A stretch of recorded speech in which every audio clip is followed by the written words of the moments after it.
নমস্কার বন্ধুরা, তোমাদের সকলকে ডেস্টিনেশন কি ইউটিউব চ্যানেলে স্বাগত। তোমরা সকলেই জানো যে রিসেন্টলি এসএসসি জিডির এক্সাম ডেট অ্যানাউন্স করে দিয়েছে, ঠিক আছে।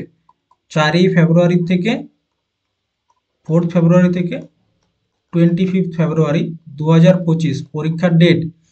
এবং তার জন্য আমাদেরকে যেটা করতে হবে, প্রস্তুতিটা জোর কদমে করতে হবে। দেখো, আমরা অলরেডি এসএসসি জিডির যে 2024-এর প্রশ্নগুলো এসেছিল প্রত্যেকটা শিফটে, সেগুলো নিয়ে আলোচনা শুরু করেছি। এবং আগের দিন আমরা এক দুটা সেট করেছি।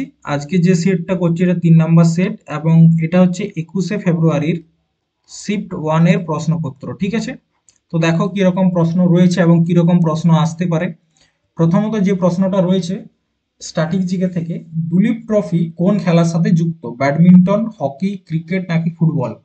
এরকম প্রশ্ন তো প্রায়ই আসে যে কোনো একটা ট্রফির নাম দেওয়া থাকবে, ঠিক আছে, সেটা কোন স্পোর্টসের সাথে যুক্ত। এরকম প্রশ্ন প্রায় আসে, আগের শিফটেও এসছে। তো দেখো, দুলীপ ট্রফি হচ্ছে তোমার ক্রিকেট খেলার সাথে যুক্ত। ক্রিকেটের একটা গুরুত্বপূর্ণ এবং বিখ্যাত ট্রফি হচ্ছে দুলীপ ট্রফি, ঠিক আছে। এরপর দেখো, ক্রিকেটের আরো কয়েকটা ট্রফি রয়েছে যেগুলো গুরুত্বপূর্ণ।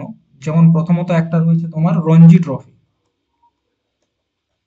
রঞ্জি ট্রফি এটাও ক্রিকেটের।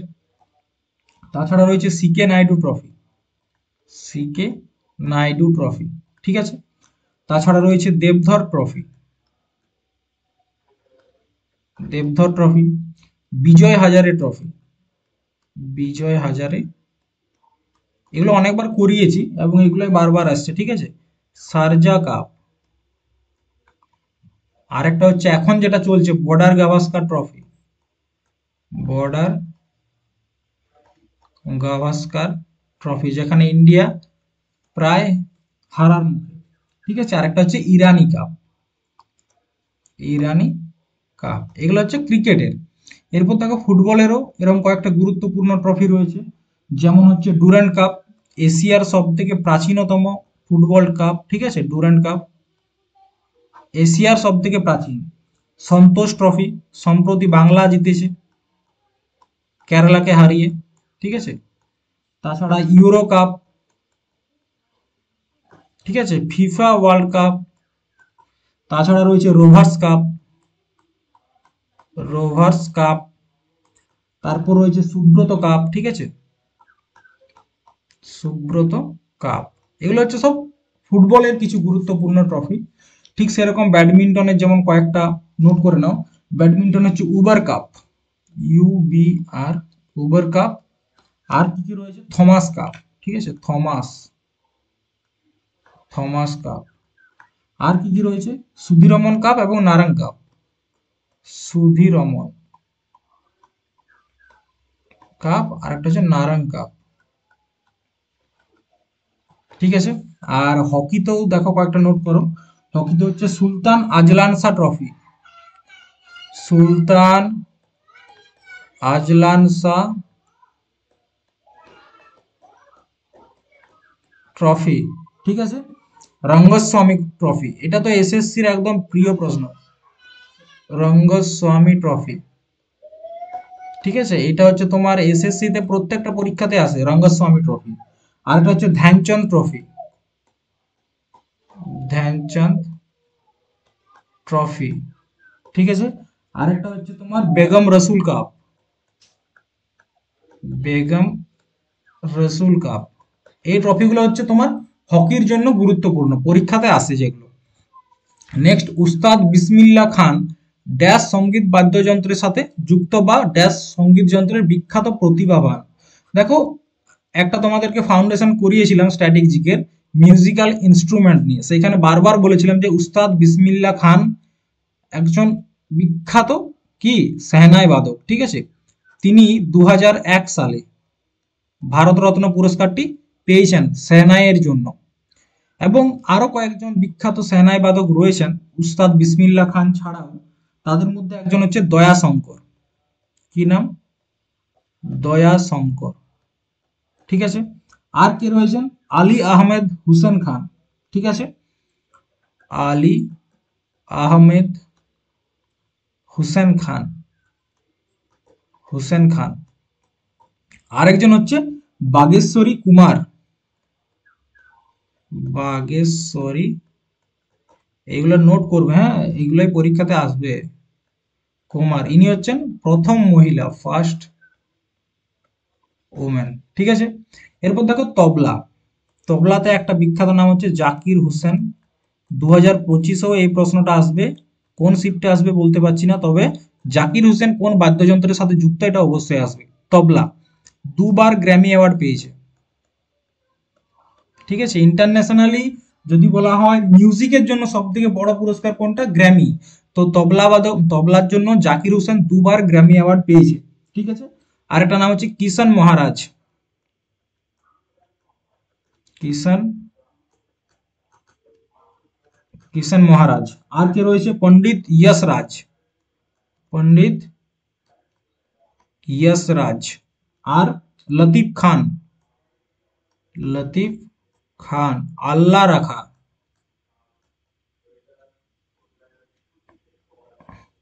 আল্লাহ রাখা। ঠিক আছে, ইনিও একজন তবলা বাদক। এরপর দুটো রয়েছে ঢোলক এবং হারমোনিয়াম। এগুলো পরীক্ষায় কম আসে, তবু নোট করে নাও। হারমোনিয়াম হচ্ছে উস্তাদ নিজামুদ্দিন, একজনকার নাম হচ্ছে উস্তাদ নিজামুদ্দিন। ঠিক আছে, আরেকটা নাম হচ্ছে উস্তাদ রফু উদ্দিন আহমেদ, উস্তাদ রাফু উদ্দিন আহমেদ। ঠিক আছে, ইনিও কিন্তু হারমোনিয়াম বাদক। এরপর ঢোলক, ঢোলকে রয়েছে গিরিশ বিশ্বাস। ঠিক আছে, এই নামটা মনে রাখবে না, গিরিশ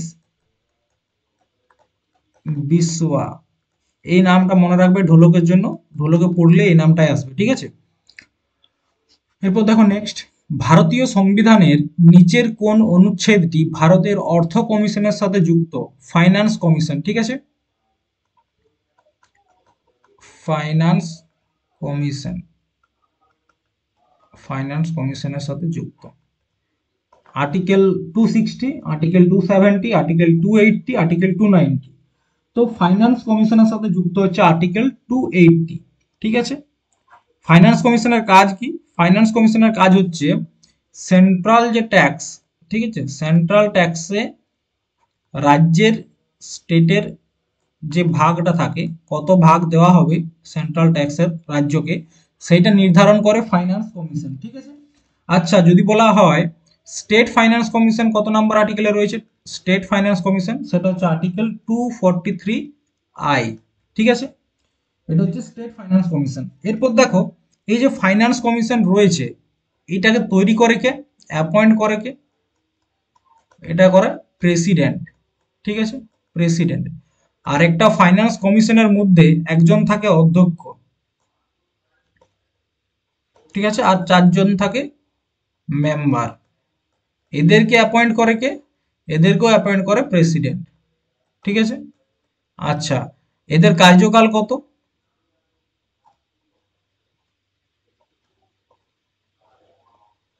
কার্যকাল হচ্ছে 5 বছর। বোঝা গেছে। আচ্ছা, এরপর দেখো যে ভারতের প্রথম ফাইন্যান্স কমিশন কখন হয়েছিল, 1951 সালে। তখন ফাইন্যান্স কমিশনের হেড কে ছিল, তার নাম ছিল কে সি নিয়োগী। ঠিক আছে, কে সি নিয়োগী। আর 16তম ফাইন্যান্স কমিশন, তার হেড হচ্ছে কে, তার হেড হচ্ছে অরবিন্দ পানগড়িয়া, অরবিন্দ পানগড়িয়া। ঠিক আছে, 16তম ফাইন্যান্স কমিশনের অধ্যক্ষ হচ্ছেন অরবিন্দ পানগড়িয়া। এটা হচ্ছে ফাইন্যান্স কমিশনের সম্বন্ধে যে ছোটখাটো বিষয়, সেইগুলো গুরুত্বপূর্ণ কয়েকটা পয়েন্ট। এরপর দেখো আর্টিকেল নাম্বার 260, এখানে বলা হয়েছে যে ভারতের বাইরের যে অঞ্চল, ঠিক আছে, ভারতের বাইরের অঞ্চলে ভারতের কতটুকু অধিকার থাকবে সেই বিষয়ে আলোচনা করা হয়েছে। নেক্সট, সবুজ বিপ্লবকে ড্যাশ বলে অভিহিত করা হবে, বিশ্ব বিপ্লব, সাদা বিপ্লব, নীল বিপ্লব নাকি কৃষি বিপ্লব। দেখো গ্রিন রেভলিউশন বা সবুজ বিপ্লব হচ্ছে একটা কি, একটা কৃষি বিপ্লব। যদি বলা হয় পার্টিকুলার কোন চাষ, গম। ঠিক আছে, গম চাষের বা গমের ফলন বৃদ্ধি করার জন্য সবুজ বিপ্লব আনা হয়েছিল বা গ্রিন রেভলিউশন আনা হয়েছিল। কবে হয়েছিল সবুজ বিপ্লব? সবুজ বিপ্লব হয়েছিল 1960 সালে। ঠিক আছে। সবুজ বিপ্লবের জনক ভারতে, এটা মনে রাখবে, ভারতে সবুজ বিপ্লবে ভারতে জনক কাকে বলা হয়?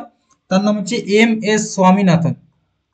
MS স্বামীনাথন। ঠিক আছে।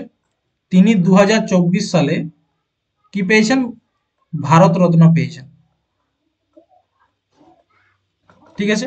আর যদি বলা হয় সবুজ বিপ্লবের জনক বিশ্বে কাকে বলা হয়? বিশ্বের জনক, ভারতের জনক বলা হয় MS স্বামীনাথন এবং বিশ্বের জনক বলা হয় নরম্যান বরলগ।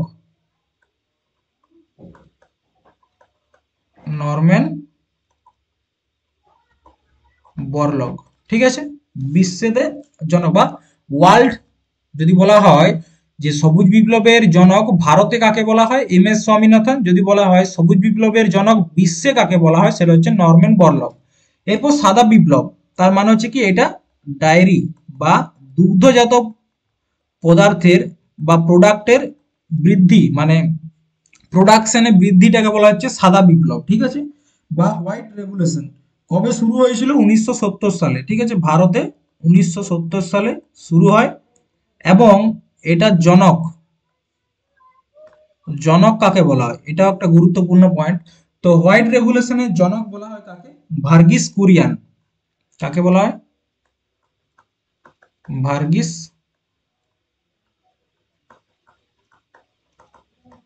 কুরিয়ান।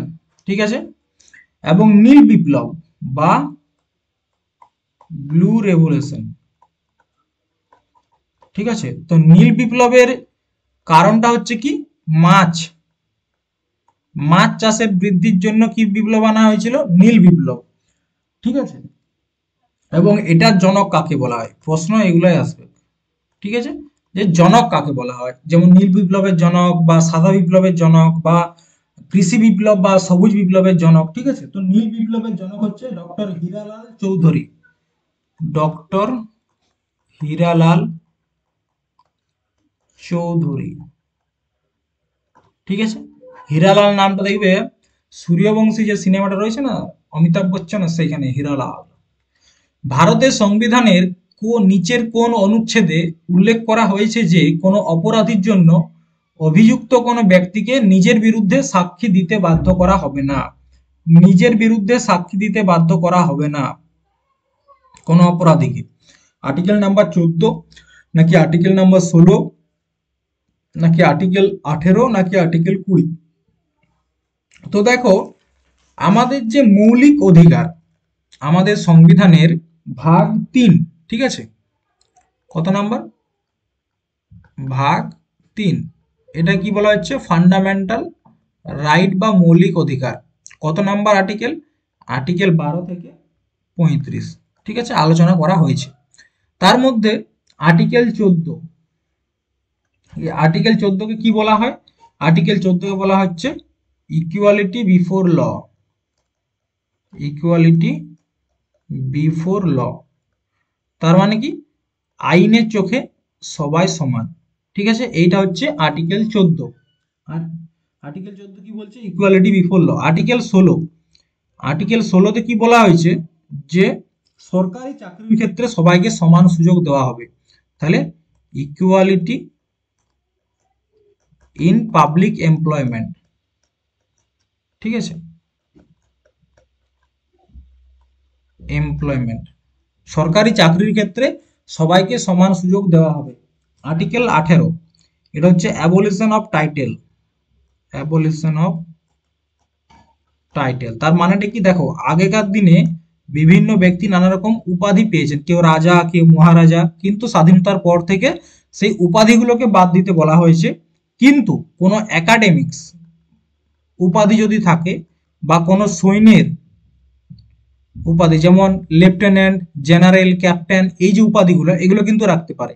আবার একাডেমিক্স এর ক্ষেত্রে যেমন পিএইচডি, পিএইচডি থাকলে ডক্টর লেখা থাকবে, তো এটাও একটা উপাধি, কিন্তু এটা যেহেতু পড়াশোনার দিক থেকে বা একাডেমিক্স এর দিক থেকে অর্জন করেছে, তার জন্য এটা সে রাখতে পারে, কিন্তু কোনো রাজা মহারাজা ভাইসরয় এই ধরনের যে উপাধিগুলো এইগুলো কিন্তু রাখা চলবে না।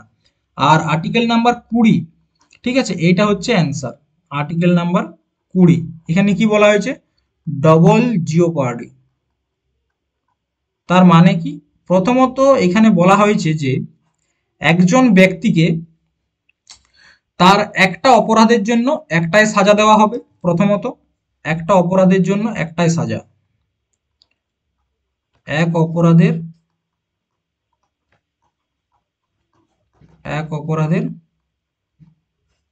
এক সাজা, এক নাম্বার।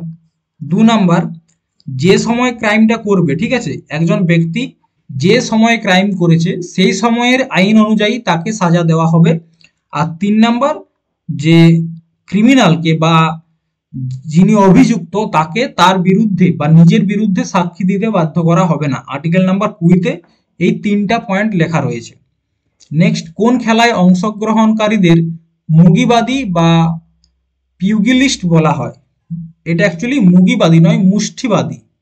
ঠিক আছে, উচ্চারণটা এটা হবে মুষ্টি। তো দেখো, এটা শুনে বুঝতে পারছো কাদের হতে পারে, ব্যাডমিন্টন, হকি, বক্সিং নাকি টেনিস। তো পিউগিলিস্ট এটা হচ্ছে বক্সিং। ঠিক আছে, যারা বক্সিং খেলে তাদের মধ্যে একটা বিখ্যাত টার্ম বা মানে বিভিন্ন খেলার কিছু কিছু কোড নাম থাকে, তো কোড টার্ম থাকে, তো তার মধ্যে একটা হচ্ছে পিউগিলিস্ট, যেটা বক্সিং খেলার সাথে যুক্ত।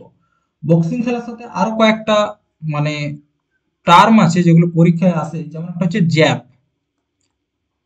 জ্যাব বক্সিং এর সাথে যুক্ত। নকড ডাউন, নকডাউন এটাও বক্সিং এর সাথে আসে। ঠিক আছে, পাবজির থেকে আসবে না, ঠিক আছে। তারপর হচ্ছে বাউট, বাউট এগুলো সব বক্সিং এ।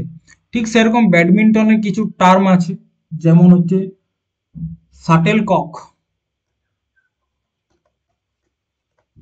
আর কি রয়েছে? আর রয়েছে net shot, drop shot, net shot, drop shot. ঠিক আছে, এগুলো হচ্ছে টার্ম। হকিতেও এরকম কিছু কয়েকটা টার্ম রয়েছে, যেমন ডাঙ্গল, ঠিক আছে, DANGLE, double deck, double deck. আরেকটা রয়েছে পাইলন, পাইলন, বুলি আর ফেস অফ। এগুলো হচ্ছে কি হকির কয়েকটা টার্ম। আরেকটা হচ্ছে টেনিস, টেনিসে যেমন রয়েছে এস, এস, LA। এগুলো পরীক্ষায় আসে যে এই টার্মটা কোন খেলার সাথে যুক্ত, ঠিক আছে, তো এরকম আসে। এরপর বলছে আপেক্ষিকতার তত্ত্বের সাথে, মানে relativity, theory of relativity, theory of relativity তত্ত্বের সাথে ড্যাশ পদার্থবিজ্ঞানের ল্যান্ডস্কেপকে রূপান্তরিত করেছে। এই তত্ত্বটি কোয়ান্টাম পদার্থবিজ্ঞানের তত্ত্বের নকশায় প্রধানত অবদান রেখেছে। মানে মেন প্রশ্ন হচ্ছে যে থিওরি অফ রিলেটিভিটি বা আপেক্ষিকতা তত্ত্বের ধারণা কে দিয়েছেন? অ্যালবার্ট আইনস্টাইন, গ্যালিলিও গ্যালিলি, পল জি হিউইট নাকি নিউটন? তো কে দিয়েছেন? Albert Einstein. ই সমান এমসি স্কোয়ার। ঠিক আছে, আপেক্ষিকতা তত্ত্ব বা থিওরি অফ রিলেটিভিটি। নেক্সট দেখো, লাবণী নৃত্যটি নিম্নোক্ত ড্যাশ রাজ্যের অন্তর্গত? লাবণী, ঠিক আছে, লাবণী তামিলনাড়ু, মধ্যপ্রদেশ, মহারাষ্ট্র নাকি আসাম? তো লাবণী এটা হচ্ছে তোমার মহারাষ্ট্রের একটা ডান্স। ঠিক আছে, মহারাষ্ট্রের আরো একটা ডান্স হচ্ছে লেজিম, লেজিম কোথাকার ডান্স? মহারাষ্ট্রের। ঠিক আছে, আর তামিলনাড়ুর দেখো কয়েকটা, এটা হচ্ছে অ্যান্সার।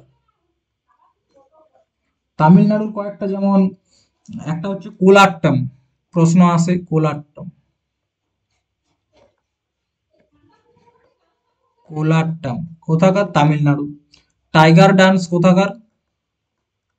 টাইগার ডান্স এটা হচ্ছে তামিলনাড়ুর। তাছাড়া কি রয়েছে? কুম্বি।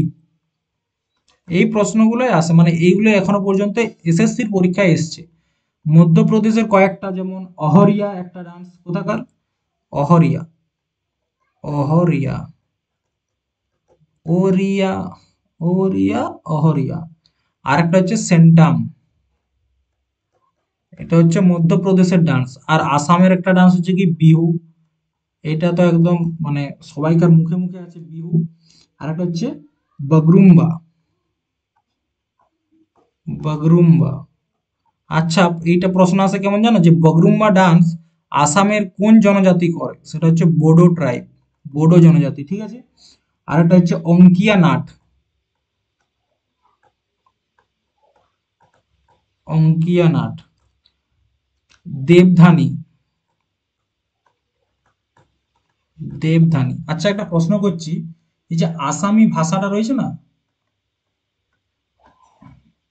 এটা কত সালে ক্লাসিক্যাল ল্যাঙ্গুয়েজের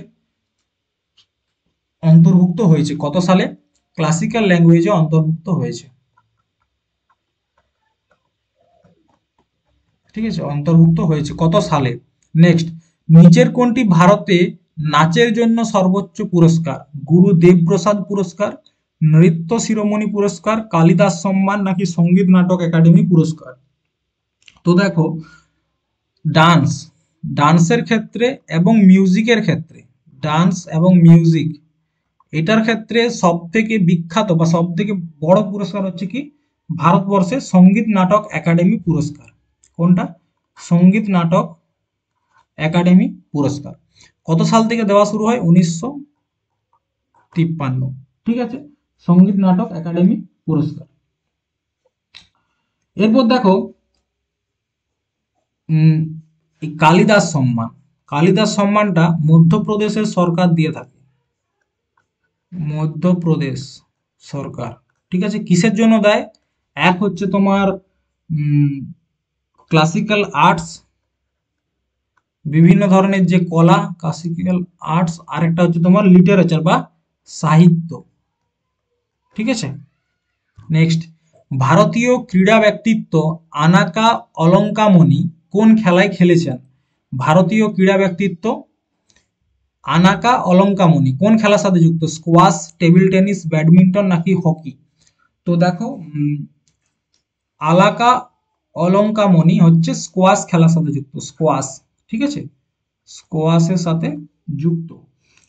আরো কয়েকজন স্কোয়াশ প্লেয়ার নাম তোমাদেরকে দিচ্ছি। একটা নাম হচ্ছে ঋত্বিক ভট্টাচার্য, উম, ঋত্বিক ভট্টাচার্য। ঠিক আছে, ঋত্বিক ভট্টাচার্য। সৌরভ ঘোষাল, সৌরভ ঘোষাল। ঠিক আছে। তাছাড়া রয়েছে দীপিকা পল্লিকাল, দীপিকা পল্লিকাল। ঠিক আছে। জ্যোৎস্না চিনাপ্পা, জ্যোৎস্না চিনাপ্পা। ঠিক আছে, squash player. Table tennis, table tennis player কে কে রয়েছে? শরৎ কমল, বিখ্যাত নাম শরৎ কমল। আগের দিন, আগের প্র্যাকটিস সেটেও এই প্রশ্নটা এসেছিল। ঠিক আছে, table tennis Sharath Kamal. Mouma Das, Mouma Das. Sreeja Akula, Sreeja Akula. Manika Batra, 2024 Paris অলিম্পিকে খেলছিল। ঠিক আছে। ব্যাডমিন্টন প্রকাশ পাডুকন, কে রয়েছেন? প্রকাশ পাডুকন। তাছাড়া কে রয়েছেন? পিভি সিন্ধু, এগুলো নামগুলো তো সকলেই জানো, পিভি সিন্ধু। তারপর হচ্ছে সাইনা নেহওয়াল। ঠিক আছে। হকির জন্য কয়েকটা নোট করে নাও, হয়তো হকি অনেকেই জানো না, কিন্তু ভারতে সব থেকে বেশি মানে অলিম্পিকে সোনা এনেছে hockey. Major Dhyan Chand, major Dhyan Chand. তারপর হচ্ছে তোমার বলবীর সিং, বলবীর সিং। আচ্ছা, 2024 অলিম্পিক থেকে কয়েকটা নাম নোট করো। হরমনপ্রীত সিং,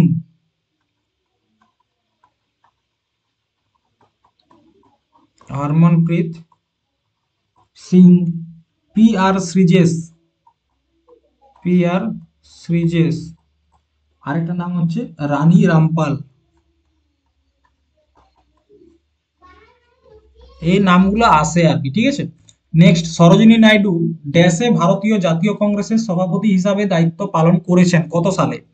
1921, 25, নাকি 31, নাকি 35? তো সরোজিনী নাইডু 1925 সালে কানপুর অধিবেশনে, ঠিক আছে, 1925 সালের কানপুর অধিবেশন, সেইখানে সভাপতিত্ব করেছিলেন আইএনসির।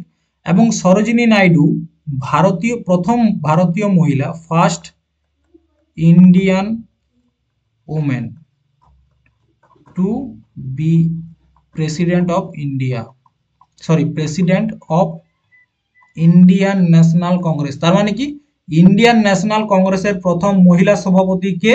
সরোজিনী নাইডু। আচ্ছা, যদি বলা হয় আইএনসির প্রথম মহিলা, ফার্স্ট উমেন, সেটা হচ্ছে অ্যানি বেসান্ত। এইখানে অনেকেই ডাউট থাকে আর কি, কনফিউজ হয়। অ্যানি বেসান্ত হচ্ছে প্রথম মহিলা, কিন্তু সরোজিনী নাইডু হচ্ছে প্রথম ভারতীয় মহিলা, ঠিক আছে। অ্যানি বেসান্ত 1917 সালে কলকাতা অধিবেশনে সভাপতিত্ব করেছিলেন, ঠিক আছে। সরোজিনী নাইডু ভারতের প্রথম মহিলা governor, first women governor of independent India. স্বাধীন ভারতের প্রথম মহিলা গভর্নর কে? সরোজিনী নাইডু। তার লেখা দুটো বই খুব গুরুত্বপূর্ণ। একটা নাম হচ্ছে কি গোল্ডেন থ্রিশোল্ড, গোল্ডেন থ্রিশোল্ড, আর একটা হচ্ছে কি the broken wings, the broken wings. এটা হচ্ছে সরোজিনী নাইডুর দুটো খুব গুরুত্বপূর্ণ বই, নিজের লেখা, হ্যাঁ। আচ্ছা, 1921, 1900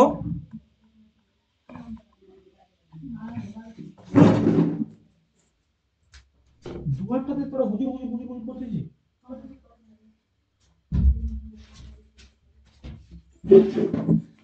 1921, ঠিক আছে। তো 1921-এর যে অধিবেশন, সেটা কোথায় হয়েছিল? আমেদাবাদ, আমেদাবাদ। কোথায় হয়েছিল? আমেদাবাদ। এখানে সভাপতিত্ব করার কথা কার ছিল?